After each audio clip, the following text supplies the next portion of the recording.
My son forced me, a 72-year-old man, to look after 13 kids right in the middle of his wedding.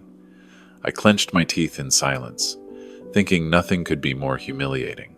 But the very next day, he was the one calling me in desperation. Let me tell you the whole story, because every small detail will show you this. Disrespect toward parents always comes with a price. And believe me, the ending will leave you both heartbroken and satisfied. The clock on the kitchen wall pointed to 4 in the morning. At 72, I thought I had earned the right to sleep, but not today. Today was David's big day. Outside, the whole town was still asleep, but my kitchen was already its own world. Warm yellow light fell across the counter. The smell of onions sizzling filled the air. From the old radio perched on top of the fridge, Johnny Cash's deep, gravelly voice rolled out, the kind of music my wife, Martha, used to love. She had been gone for 10 years now. 10 years I'd spent alone in this kitchen, and 10 years of being the one David and Melissa would call whenever they needed something. From fixing a leaky faucet to pulling out Martha's old stew recipe that Melissa could never quite get right. My hands weren't as steady as they used to be. They trembled a little while I sliced carrots, but the movements were still sure and familiar. I bent down to check the soup, the reading glasses sliding down the bridge of my nose. I pushed them back up, took in a deep breath. The faded floral apron stretched across my shoulders had once belonged to Martha. Wearing it felt like she was still here, giving me strength to finish what had to be done. On the refrigerator door, pinned beside a few old family photos, was a crumpled sheet of paper. It wasn't just a cooking list, it was the plan for the entire wedding. Appetizer soup, done. Marinate chicken, batch 2 of 4. Hang lanterns on back porch, done. Bag candy for the kids. Write thank you cards, 50 left. I thought back to that evening a few months ago when David and Melissa came over for dinner. They sat right here at this kitchen table talking about the wedding expenses. "Dad," David said, "catering costs way too much. And honestly, their food isn't half as good as yours."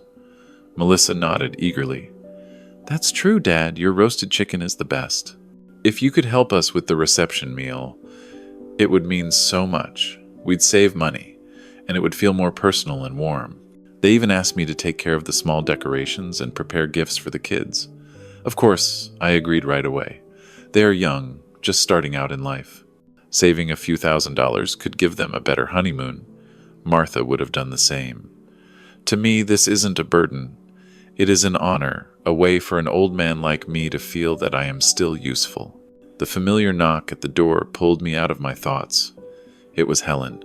My close neighbor stood there holding a basket of fresh eggs. "You stayed up all night again?" Helen asked with concern. "I heard David say you took on everything, from food to decorations. George, they are leaning on you far too much."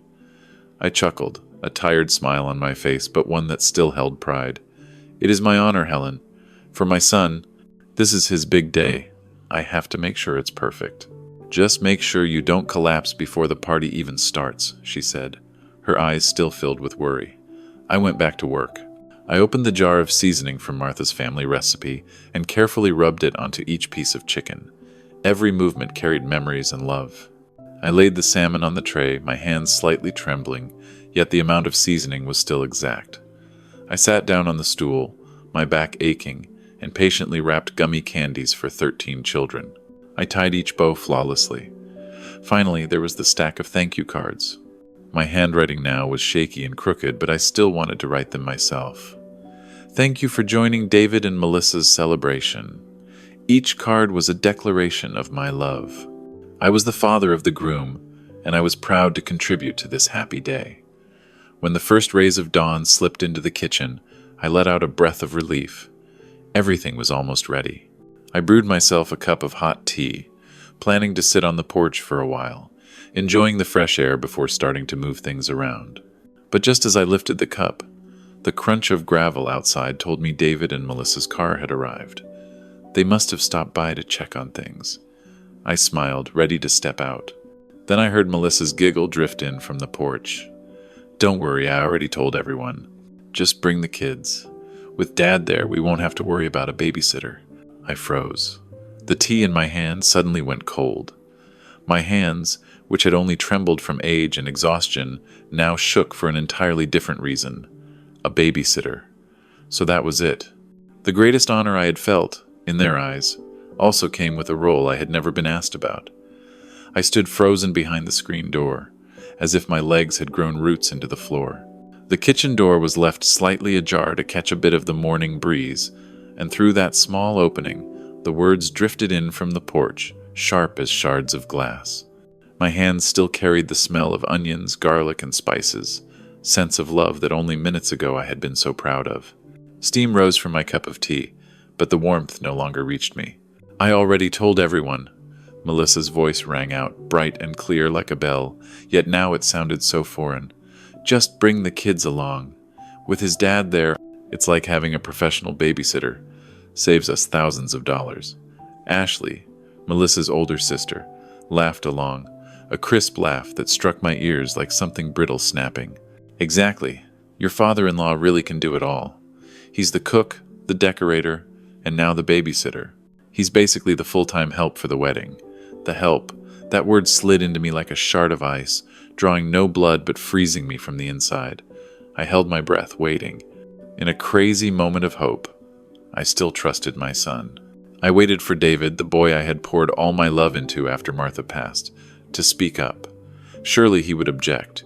He would say, "Don't talk about my dad like that." He would defend his father's honor. A father could not be called the help on the very day of his own son's wedding. And then he spoke. Not with the defense I had longed for, but with a short, awkward laugh, as if he didn't want to upset his sister-in-law, yet wasn't fully agreeing either. A silence would have been better. "Oh, come on," he said, trying to sound casual. "Dad enjoys it. Having things to do keeps him occupied, keeps him from getting lonely. Something to keep me occupied." Those words cut deeper than being called the help. They didn't just belittle my efforts, they belittled me as a person. They reduced my love, my sacrifices, my sleepless nights, all of it into two small words: occupied. My dignity had been turned into nothing more than a pastime for a lonely old man. The air felt like it had been sucked out of my chest. This wasn't deliberate cruelty. It was something worse. Absolute indifference. They hadn't meant to hurt me. They simply never thought about my feelings. I didn't exist as a human being with dignity, only as a convenient tool for their purposes. I quietly backed into the kitchen, my steps heavy as if weighed down with lead. I dropped into the old wooden chair. The soup on the stove was still bubbling, giving off an aroma that now only made me nauseous. With a mechanical motion, I reached out and turned off the burner. The blue flame went out with a soft whoosh. Everything fell silent. On the table, the second batch of chicken still waited to be marinated. The stack of thank you cards sat unfinished beside the ink bottle. Just minutes ago, I had been eager to complete them. Now I looked at them as if they were foreign objects, proof of some meaningless chore. With a decisive motion, I shoved the bowl of chicken aside without covering it. The to-do list taped to the refrigerator, written carefully in my own hand, now looked like an indictment of my own foolishness.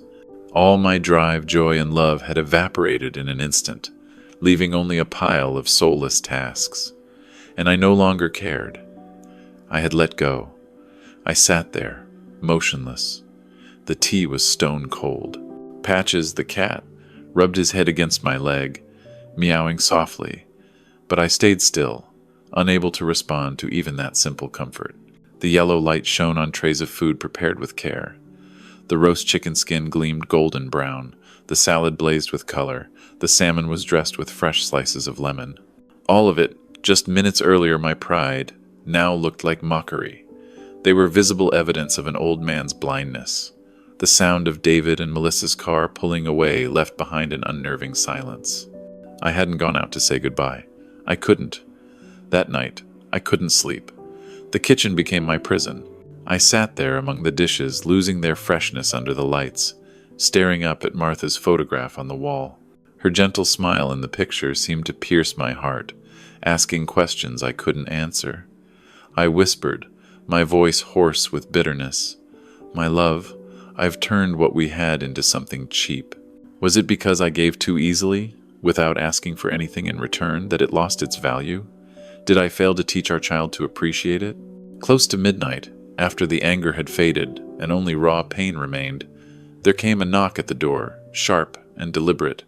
It was Henry. He must have been out for his evening walk, noticed the kitchen light still on, and stopped by. I hesitated. I didn't want anyone to see me in this wretched state. But the knock came again, more patient this time. I drew a deep breath, trying to steady myself, and went to open the door. Henry stood there under the porch light, a newspaper in his hand.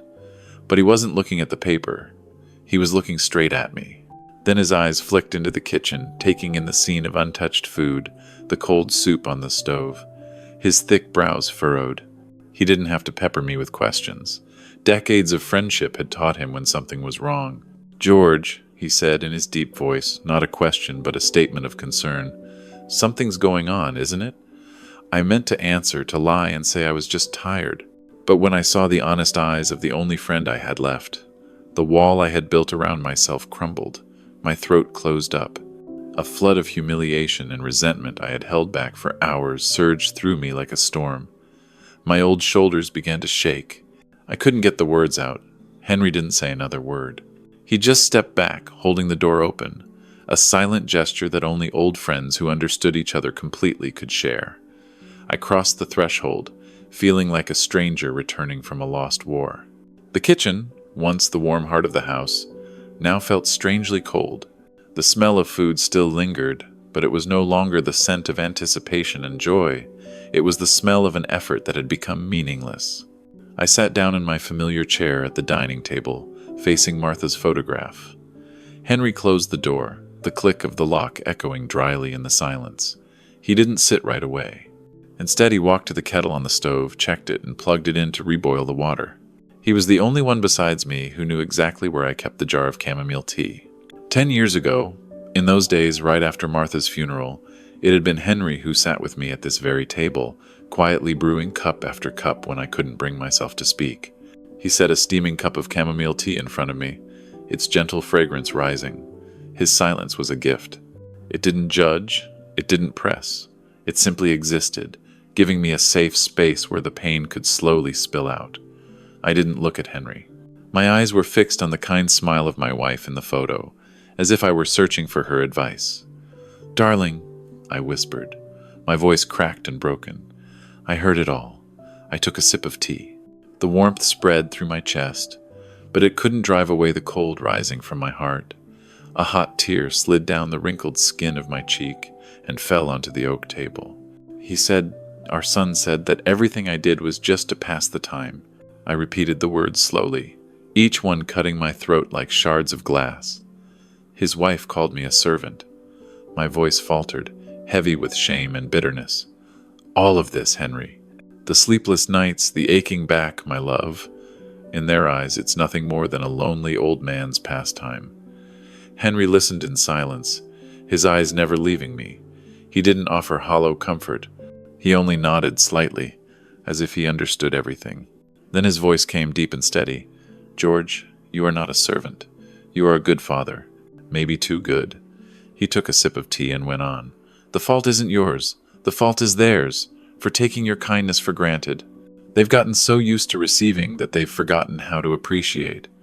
I lowered my head onto the table, burying my face in my hands.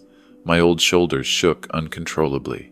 The image of me working tirelessly, hanging lights, cooking late into the night stood in cruel contrast to my son's forced smile. Patches the cat rubbed against my legs again, pressing her head into my pant leg, but the ache inside me was too deep for anything to soothe.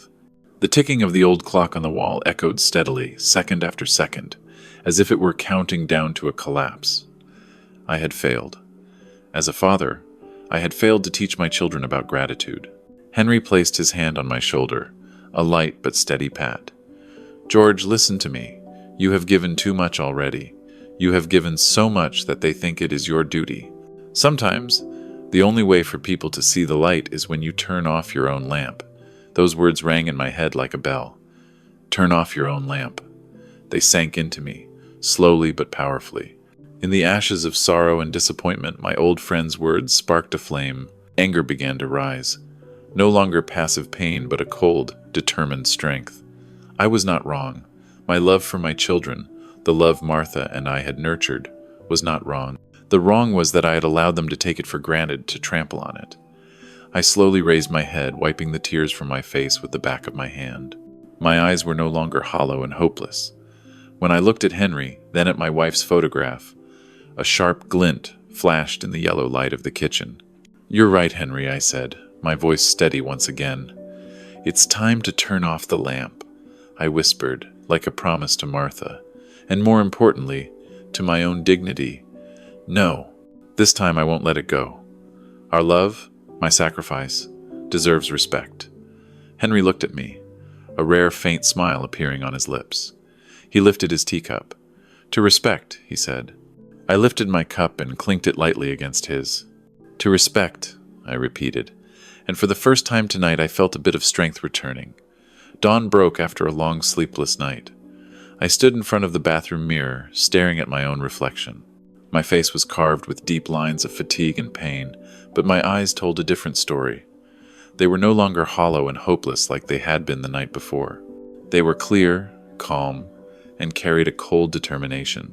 I looked straight into my own eyes and whispered, my voice steady and without hesitation, "Enough, George." I thought about the past 10 years since Martha passed, and the harsh truth struck me. I had let loneliness turn me into someone too easy to take advantage of.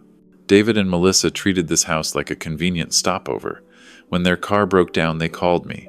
When they needed plumbing fixed, they called me. I did it all without a single complaint, believing it was my way of keeping the family close. I thought about the 6 months I had spent preparing for this wedding. They said they wanted to save money, and I gladly agreed to help. Help meant painting hundreds of glass jars by hand so they could be filled with flowers. Help meant spending an entire week repairing an old set of lights, hanging each bulb across the porch one by one. Help meant I turned down a fishing trip with Henry and the old gang so I could stay home testing recipes for the wedding menu. I did all of it with the joy of a father. But now, that joy had turned bitter. I didn't call to cancel the wedding cake order or the fresh flowers. That was their contract, not mine. I wouldn't sabotage anything. I was simply withdrawing my part, the love they had taken for granted. With a calmness that was almost frightening, I pulled out large foam containers and began packing everything up. All the food, 4 batches of chicken marinated with Martha's recipe, the carefully arranged trays of salmon, the pot of fragrant soup, the boxes of fresh salad, all the fruit of sleepless nights went neatly into boxes. I didn't do this out of anger. I did it with absolute clarity, like a soldier dismantling his gear after a battle that was always destined to be lost. Once everything was packed, I picked up the phone and called Father Michael at St. Jude's, the church that ran the soup kitchen for the homeless. "Father," I said, my tone calm, "this is George Miller. I have a large amount of food prepared for an event, but the event was canceled. Would the church be able to take it?" After the arrangements were made, I began to clean. I scrubbed the kitchen until it was spotless, from the counters to the floor, leaving no trace of the marathon cooking session.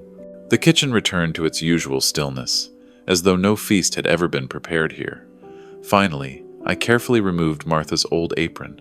I ran my hand over the faded floral fabric, inhaling its familiar scent one last time. Then I folded it neatly and placed it in the drawer beside our wedding album. It was a symbolic gesture, a farewell. My role as their unconditional servant from this day on was over. That afternoon, Henry came as he had promised the night before. He did not ask many questions, only glanced at the spotless, empty kitchen and nodded. I had already packed a small bag with a few changes of clothes and the book I had been reading. "I will not be there, Henry," I said calmly. "I am going away for a few days. You were right, I need to reclaim my dignity." Henry gave my shoulder a firm, reassuring pat, a gesture full of masculine comfort. "You made the right decision, George. I will take you to the lodge by the lake. It is quiet there. That is what you need." On the clean and empty kitchen table, I left a short letter, written in a hand that was once again steady, no longer trembling from grief. "David, your father has done everything you asked for this wedding, the decorations, the repairs, and the entire preparation of the food, with all the love a father could give. But when I realized that my true role in your eyes was not that of an honored guest, but simply a free babysitter, a servant to be used, I decided I could not attend. My gift was not appreciated, so I will keep it. From now on, you must manage on your own. I still hope you will have a happy wedding. Dad, I placed the letter neatly in the center of the table, where only last night there had been a chaos of vegetables and spices. I looked around the house one last time, my eyes resting on Martha's portrait. I gave her a slight nod, as if to assure her that I would never again allow anyone to belittle our love. Then I stepped through the door without looking back. Henry was already waiting in the car. His old pickup truck rolled forward slowly, leaving behind a silent house, a wedding without food, and a painful lesson about to begin. At the wedding hall at 9 o'clock in the morning, the air should have been filled with laughter and anticipation. Instead, a vague unease crept into every corner of the room. David and Melissa stood at the main entrance, their smiles already stiffening like wax. Every few minutes, David glanced at his phone, beads of sweat forming on his forehead, even though the air conditioning was running at full blast. It was already past 9. His father still had not arrived, and worse, he wasn't answering his phone. The last call David made had rung endlessly into nothing. Melissa nudged her husband's arm. "Did you call Dad again? The guests are almost all here." Her voice carried a trace of irritation. "I've called a dozen times. He's not picking up," David replied, struggling to keep his tone calm. "He's probably busy driving, that's all. The house isn't that far away." The first problem appeared quietly, yet with undeniable weight. The venue manager, a well-dressed middle-aged man, walked up to David. He cast a concerned glance at the empty buffet area before speaking in his practiced professional tone. "Mr. Miller, it's almost time to serve the appetizers according to the schedule. Has the food your family was providing been delivered yet?" The question struck like a slap against David's fragile confidence. He startled, forcing an uneasy smile. "Oh, it's on the way. My father must be running just a little late. He'll bring it right over." But deep inside, a tide of unease began to rise. His father was the most punctual man he had ever known. In his entire life, he had never once seen him arrive late, not even by a minute. Then came the second problem, the core issue they had taken too lightly. The families of the invited guests with small children began arriving in full. One of Melissa's friends, Sarah, cheerfully led in her 2 lively twin boys. With an easy, trusting smile, she said, "I heard Mr. George will be watching the kids at the play area, right? I'll leave my 2 little rascals with him. Thank you so much." Melissa, radiant in her wedding gown, could only stumble through an awkward reply. Yes, he should be here any minute." Her eyes darted around the room, desperately searching for the familiar figure of her father-in-law, the man she and David had simply assumed would take on this responsibility. But all she found were the unfamiliar faces of guests and the lonely strains of background music. And then chaos erupted. With no adult supervision, the area quietly designated for children was quickly abandoned. 13 kids, freed from their parents who were busy mingling, began transforming the elegant reception hall into their personal playground. 2 boys chased each other with the speed of little track stars. One tripped, knocking over a tall vase of white lilies at the entrance, sending water and petals spilling across the polished marble floor. A server rushed forward to clean up, but it was too late to stop everyone's attention from snapping toward the scene. Not only that, another little girl, curious about the 7-tiered wedding cake, tugged hard on the tablecloth nearby, sending an entire tray of champagne glasses crashing to the floor. The piercing sound of shattering glass echoed through the hall, followed by the shrill cry of the frightened child.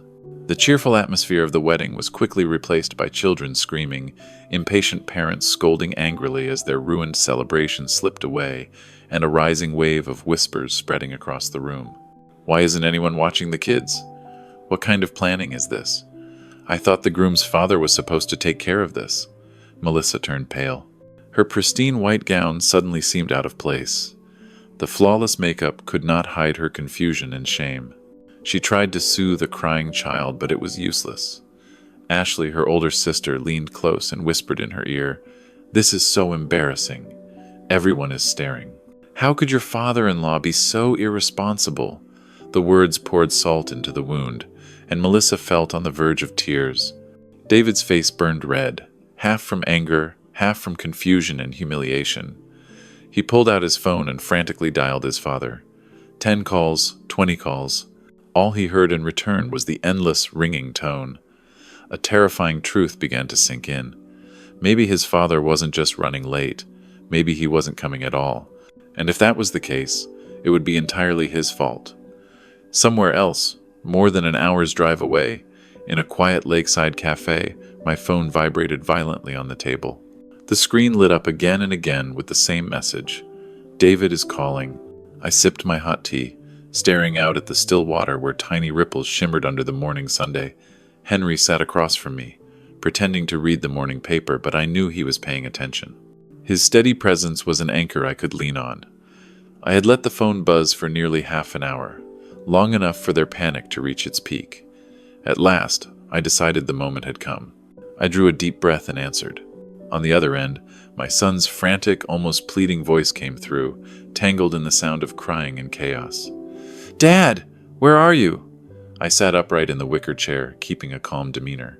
The smooth flow of jazz music in the cafe clashed ironically with the chaos spilling out from the phone. On the other end of the line, I could clearly hear children crying, the crash of glass breaking, the murmur of adult voices, and above all, the panicked voice of my son, David. He sounded like a drowning man, grasping desperately for a final lifeline. "Dad, where are you?" he almost screamed, his breath ragged with panic and maybe even shame. "Everything here is falling apart. There's no food. The guests are complaining. The kids are tearing the place apart. Come home now, please, save me." I stayed silent for a moment, letting his panic echo in my ear, giving myself a second to reinforce the wall of resolve I had spent the entire night building. "I'm not coming back, David." My voice was steady, clear, without a trace of hesitation. The line went dead quiet for a second, as if David's mind was struggling to process something completely unreasonable. Then he stammered, his tone doubtful and laced with anger. "Not coming back? But today is my wedding. How could you just walk out like this? How could you do this to me?" I gazed out at the lake, where a small boat drifted lazily, and I felt an odd sense of peace. "David," I said slowly, "yesterday, I heard it." I left a long pause, with only his heavy breathing filling the silence. "I heard you say that my work was just a distraction." I repeated the word, not to accuse him, but to let him hear his own words again, to feel the weight of his carelessness. "I heard your laughter." David's breathing grew heavier, quicker. He couldn't deny it. "My son," I continued, my voice even, every word like water dripping onto stone. "I am your father, not your servant." Another crushing silence came from the other end. This silence was more terrifying than shouting. I could even hear Melissa whisper faintly in the background, "Who are you talking to? Is that your dad?" "Love," I went on, my tone tinged with sadness, yet unyielding. "Without respect, what is left of it, son?" I'm sorry, Dad," David's voice cracked, his earlier anger giving way to regret and despair. "I really am sorry. I was wrong. I wasn't thinking. But please help me just this once. I'm begging you." Melissa is crying. The guests are starting to leave. Melissa's father is looking at me like I'm a complete failure. The confession of his failure made my heart ache for a moment, but I knew I could not back down. I closed my eyes. The image of Martha's gentle smile and the nights I spent working tirelessly in the kitchen came back to me. Our love could not be treated that way. Henry, who had been silent through the entire call, only gave me a firm nod from across the table. It was the decisive nod of a friend who had witnessed everything. "This time," I said, my voice a whisper, but carrying both love and the last of my resolve, "you have to stand on your own, David." I heard his muffled sobs over the phone. "But what am I supposed to do now, Dad? You are a grown man. Act like one. Take responsibility." "I love you," I added, and those were the truest words I could offer. "And it is because I love you that I must let you learn this lesson on your own. Goodbye." I hung up firmly before he could beg me for another word. The phone on the table immediately began to vibrate again, the screen still glowing with the name David. It buzzed for a long while before stopping, only to start again. I refused to look at it. With a slow, deliberate motion, I flipped the phone face down on the table, cutting off the chaos. I took a deep breath, my chest filling with the clean morning air. Henry looked at me, his eyes carrying both sympathy and respect. "You just did something very difficult, George." "It was what had to be done," I replied, my voice already a little hoarse. Outside the window, the lake lay still, reflecting the image of a 72-year-old man. A man who, for the first time in his life, had learned to say no. Not to punish, but to teach. Not for revenge, but to protect his dignity and the love he had always cherished. Henry and I didn't stay long at the cafe. After that phone call, the stillness of the lake suddenly grew heavy, each ripple on the water mocking the chaos I had just set off somewhere far away. We decided to drive further, to a small coastal town where the salty air and the sound of crashing waves might drown out the noise in my head. I needed space to breathe, to sort through the tangled emotions tearing at me inside. I had done the right thing, I knew that, but doing the right thing doesn't always bring comfort. It left behind a bitter aftertaste. I turned off my phone right after that. The act gave me a fleeting sense of relief, as if I had slammed a door shut before a storm could break in. I didn't want to hear any more begging, nor did I want to know the extent of the havoc I had caused. But silence did not stop the imagination. It became fertile ground for the worst images to take root. By evening, when we checked into a small inn overlooking the sea, that silence was broken. Henry received a phone call. He stepped out onto the balcony to answer, and when he came back in, his face carried a complicated look, a mixture of sympathy and unease. It was from his wife, Clara, who had attended the wedding as a friend of the in-laws. "She told me everything, George," Henry said, his voice dropping low. He sat down across from me, unhurried. And so, through Henry's retelling, I witnessed the entire tragedy. I didn't need to be there, but every detail was laid out so vividly it played in my mind like a sad film, one in which I was both the director and the unwilling audience. Henry said that after I hung up, David stood frozen in the middle of the reception hall for several minutes, his face drained of all color. Then he started frantically making phone calls, and his desperate solution was pizza. Henry shook his head, his tone heavy with pity. Clara said it was more than an hour later before a young delivery guy finally showed up with stacks of pizza boxes. That scene, she told me, wasn't funny at all. It was truly tragic. Guests in tuxedos and elegant evening gowns, people who had spent all week preparing to celebrate, had to stand in line for slices of lukewarm pizza served on flimsy paper plates. She said it was like a stain that could never be washed out of a day that should have been flawless. I heard about Melissa, in her gorgeous wedding gown, mascara streaked from crying. She had to move from table to table apologizing. Clara said the girl looked like a ghost, Henry recounted. She just kept repeating, "I'm so sorry for this mishap," over and over, her ears ringing with the whispers all around. My chest tightened at the thought of her. She was young and perhaps only careless, but she had paid far too high a price for that carelessness on the happiest day of her life. Henry described the guests' reactions, from the initial murmurs to outright complaints. The father of the bride's close friend looked David straight in the eye and said, "What kind of wedding are you running here?" Young mothers, frustrated, took their children home early, leaving behind sarcastic well wishes. The sight of well-dressed guests eating pizza with their hands inside the lavish ballroom, Henry's wife said, was nothing short of an insult to everyone present. And then, the very thing I feared most finally happened. The rumor spread, and it didn't just stop at the chaos of the wedding. "She said everyone was talking," Henry recounted, his voice dropping. "They started piecing the story together. And they didn't blame you, George." He paused, locking eyes with me. "They blamed David. They said you walked out because they took advantage of you, leaving you to watch a dozen kids. Clara overheard someone say he was ungrateful. Someone else said it was unbelievable, that anyone could treat a 72-year-old man that way. Hearing that, I didn't feel vindicated. A cold shiver ran down my spine. What I felt was a deep, piercing pain. I wanted to teach my son a lesson about respect, not turn him into an ungrateful son in the eyes of the world. I wanted to reclaim my dignity, not by destroying his. Henry told me about the last scene before his wife left. When most of the guests had already gone, leaving behind a wrecked hall littered with half-eaten pizza boxes, empty glasses, and exhausted children crying in the corners, David sank into an empty chair, his face buried in his hands. He wept. They weren't the joyful tears of a groom, but the broken sobs of failure and humiliation. And then, Henry said, his voice barely above a whisper, she heard one of the last guests murmur to his wife as they passed by him, "This wedding will definitely be remembered. Poor old man." That remark, even though passed through two people before reaching me, pierced straight into my heart. I had fought so hard not to be seen as a poor old man being used, only to become a poor old man in another story, a story where my own son was the villain. I had won the battle to reclaim my dignity, but the price was my son's public disgrace in front of his entire world.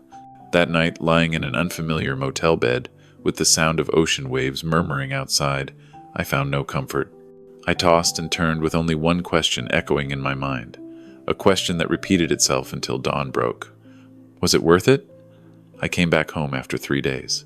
The familiar key slid into the lock, the dry click echoing in the stillness of dusk. The house looked exactly the same as when I had left, clean, quiet, and a little cold. As I stepped inside, the faint scent of old oak and books greeted me. Martha's apron still lay neatly folded in the drawer, a keepsake tucked away, a chapter closed, but the air in the house was different now. The usual peace had been replaced by a heavy silence, a silence filled with unasked questions and unspoken words. I hadn't reached out to David, and he hadn't called me back since that day. The silence between us stretched wide like a chasm. I assumed he needed time to face the consequences, and to be honest, so did I. I needed time to face my own part in all of it. But silence didn't mean things were over. The aftershocks of what Henry called the pizza wedding began to spread in ways I never could have imagined. The first call came from my sister Susan, who lived in another state. The shrill ring of the phone in the empty house sounded painfully sharp. "George," she said, her voice full of worry the moment I picked up. "I heard about it. The cousins called me. They said David's wedding was a disaster. Are you all right? What on earth happened?" I had to take a deep breath to steady myself before answering. I assured her I was fine, that it was just a few family misunderstandings.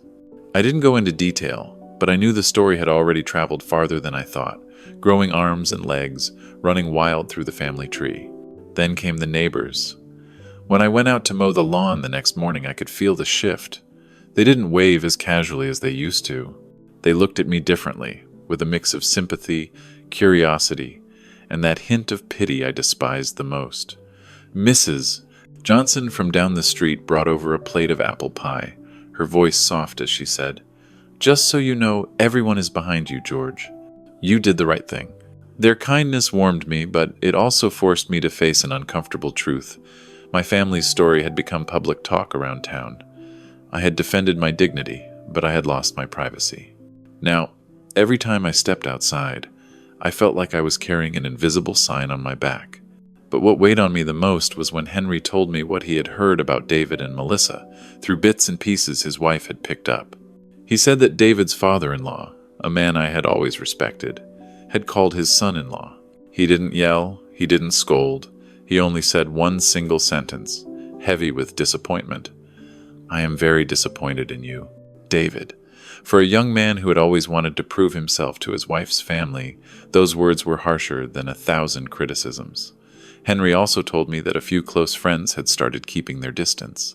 Nobody openly criticized them. They were just suddenly too busy when David called to grab a beer or had something come up whenever Melissa invited them over for dinner. They were being quietly isolated, not by enemies, but by the very people they loved. Each little piece of news was like a stone dropped into the still water of my heart, sending ripples of regret and doubt across the surface.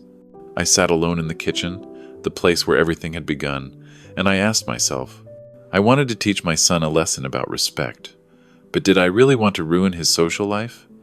I wanted him to respect me, but did I want others to look down on him? The line between a lesson and a cruel punishment was far too thin. One evening, about a week after the wedding, I was sitting in front of the TV, pretending to focus on an old movie while my mind drifted elsewhere. Suddenly, there was a knock at the door. Not Henry's firm, familiar knock, but hesitant taps, full of doubt, almost like a timid scratch against the wood. My chest tightened. I knew who it was. I switched off the TV, the room falling into silence except for the ticking of the pendulum clock. I drew in a deep breath, bracing myself, then slowly walked to open the door. David was standing there under the dim yellow porch light. He looked worn down, his eyes sunken, his face unshaven.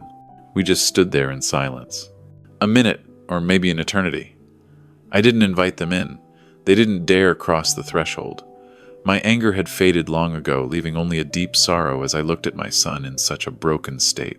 At last he spoke, his voice hoarse and trembling, not an apology, but a question. "Dad, what am I supposed to do?" I stood at the doorway, staring straight at my son. 7 days of silence had passed, and now the answer to his question stood right before me, in the form of a broken man.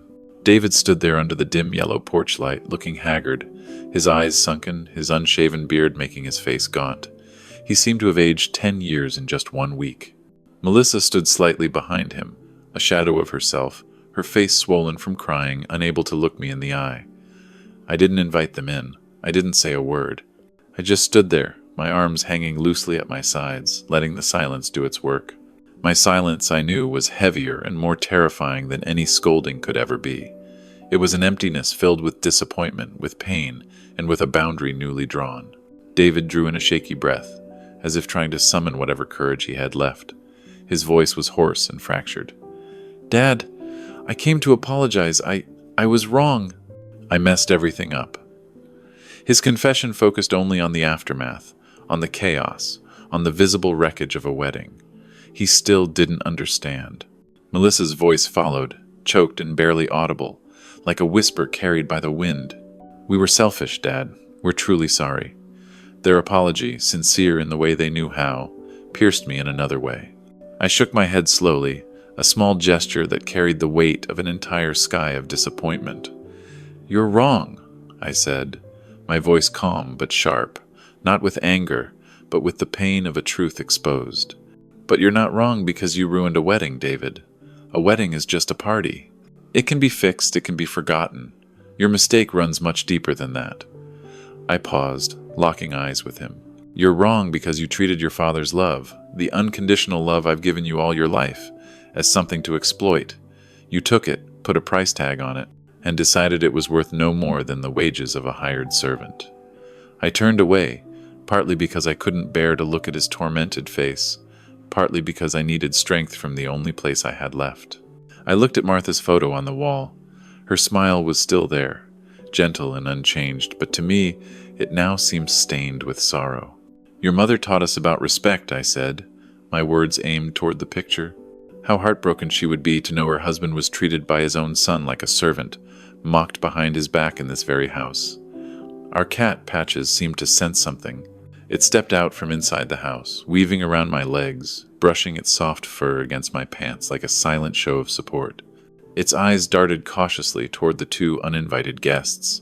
Then it kept its distance, as if it too could feel the tension hanging in the air. Inside, the pendulum clock ticked steadily. Tick-tock, tick-tock, as though time itself was passing judgment on us all. David broke down crying. Not a soft whimper, but the guttural sobs of a grown man who finally recognized the irreparable weight of his mistake. His last defenses crumbled. "Please, Dad, please give us a chance to make this right. I'll do anything." I took a deep breath, then turned back to meet my son's tear-filled eyes. "Second chances don't come from words, David. They come from actions." I let the silence stretch for a moment, letting my words sink in, making sure he felt the weight of every syllable. "If, deep down, you still think of your father as nothing more than a convenient servant, an old man trying to keep busy to pass the time, then from today forward you no longer have a father. I'll remain your father on paper, but my love, my trust, and my presence in your life will be gone." I looked at them both. "Only when you truly understand and respect me as your father, as a man with dignity of his own, will our bond have a chance to begin again. From zero." I didn't slam the door in their faces. That wasn't my way. The anger had already passed, leaving only a painful resolve. I simply closed it softly but firmly, the sound of the latch clicking echoing like a period at the end of an old chapter in our lives. I leaned against the cool wooden door, feeling its grain pressing into my back. Outside, I could hear my son's heavy footsteps and my daughter-in-law's muffled sobs fading into the night. A hot tear, one I had held back throughout the entire exchange, finally slid down my cheek. I had been strong. I had drawn my line. But my heart ached, as if torn apart. I had pushed my own son away, and now all I could do was hope that one day he would find his way back, not through begging, but through real change. In the silence of the house, I asked myself, will they ever truly understand? 6 months passed, slow as the revolutions of an old record player. The cold winter had given way to the warmth of spring. I was in the small garden behind my house, my aging hands carefully tending to the rose beds. These were the very roses I had bought in preparation for David's wedding, but the storm inside my heart had made me forget them. Now their roots had sunk deep into the soil, and fresh green shoots reached upward for the Sunday. The air carried the scent of damp earth and wildflowers. Birds chirped cheerfully in the branches of the old oak. After endless days of turmoil and regret, my soul had finally found its peace again. The change did not come from grand words or tearful apologies. After that tense night of confrontation, David no longer called to say he was sorry. Words had become meaningless. Instead, he chose action, steady and quiet. Every Saturday morning around 9 o'clock, his old pickup truck pulled up in front of my house. He didn't honk loudly like before. He simply stepped inside, often carrying 2 cups of hot coffee. He didn't talk much, just asked simple questions. "Dad, do you need me to help with anything?" Then he rolled up his sleeves and worked silently beside me. He repaired the broken fence at the far end of the garden, the one I had put off for a year, carefully hammering each wooden slat back into place. He repainted the old gate whose paint had peeled away, the fresh coat of white brightening an entire corner of the yard. Sometimes the work was nothing more than cleaning out the shed with me, or sitting nearby, handing me a wrench as I struggled with the lawn mower. Some afternoons we just sat on the porch, saying nothing, listening together to an old country tune on the radio, just like the days when he was a little boy trailing after his father. In that silence, I could feel a new bond forming, one built on action and presence rather than careless words. Melissa was the same way. She no longer stopped by with demands or idle chatter. Instead, every now and then, she sent small homemade meals, usually stew she was still trying to master from Martha's recipe. The food arrived in a clean container with a handwritten note tucked inside. "Hope you enjoy it, Dad." No flowery words, only the awkward sincerity of someone trying to make amends. I knew her stew could never quite match Martha's. The seasoning was still a little off, but I ate it all, and returned the empty container the next day. I didn't praise it, nor did I criticize it. My silence, I believed, was the answer she needed. My own life had changed too. I began writing again, picking up the memoir of my life I had abandoned after Martha's passing. Each page I wrote helped me reflect on the years gone by, not only with sadness but with gratitude. Henry and I had more time for early morning fishing trips, or simply sitting in our favorite cafe, talking about the world and complaining about aching joints.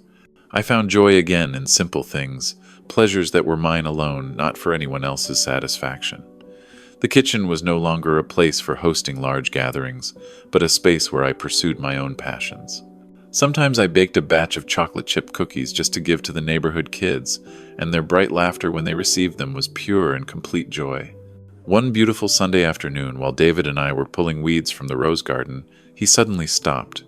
He sat down on the grass, staring at his dirt-stained hands. The air was still, broken only by the rustling of leaves in the breeze. Then he looked up at me, and in his eyes there was no longer the panic or shame I had seen 6 months ago. Instead, there was calm, maturity, and a deep, genuine gratitude. "Dad," he said softly, his voice slightly choked, "thank you for teaching me that lesson." I said nothing. I just stepped closer, placed my hand on his shoulder, a shoulder now steady and strong. I gave it 2 light pats. In those pats were all the forgiveness, love, and pride of a father who had finally seen his son truly grow up. We didn't need any more words. Understanding had gone beyond language. That evening I sat down at the table, the warm yellow light spilling across the page. I opened my memoir and wrote the final lines. Sometimes saying no is not pushing someone away, but giving them the chance to step closer with respect. Love is not unconditional sacrifice to the point of losing yourself, but mutual appreciation. That lesson was not only for my son. It was also for me, an old man who had spent too much time learning that self-respect is just as valuable as the love we give. I closed the memoir and looked out the window. Beneath the golden sunset, the roses in the garden had begun to bloom, shy but full of life, promising a vibrant season ahead. And I smiled, a smile of relief, of peace. The smile of a father who had finally regained his own dignity, and at the same time found his son again in a fuller and deeper way than ever before. From that day on, my garden has been filled with roses. Every morning I go there not only to tend the plants, but also to remind myself that the most beautiful things often sprout from the driest soil. David still comes by every weekend. He doesn't bring flowery apologies or expensive gifts. He brings his time and his effort. He helps me repair the porch, or sits quietly with me while an old record plays. In that silence, I see a grown man learning to show love through actions rather than convenient words. And I realize that the most precious gift is not a 200-person banquet, but a peaceful Sunday afternoon spent with my son. My memoir closed there, but the story continued, just like the roses in the garden that kept on blooming. Every morning when I drink my tea on the porch and watch the flowers stretch toward the morning sun, I no longer see them as reminders of a broken wedding, but as proof of a bond that had been replanted, stronger and deeper than before. Love, like this plant, needs the light of respect to grow. If it is only one-sided sacrifice, it will wither quickly in the shadows of being taken for granted. Sometimes David still drops by on weekends, not to ask for favors, but simply to fix the porch with me in silence or sit and listen to an old tune. We don't talk much about the past. We let our actions speak for the apologies and the forgiveness. I have learned that boundaries are not walls meant to shut out those we love, but fences meant to protect the most precious garden each of us has, our dignity and our peace of mind. My story may also be the story of many others, no matter their age. Sometimes we give too much and forget to keep a little for ourselves. So before I close everything, I just want to ask one sincere question. How is your garden these days? Are you giving it enough time and respect to care for it, to care for your own dignity and peace? Take good care of yourself.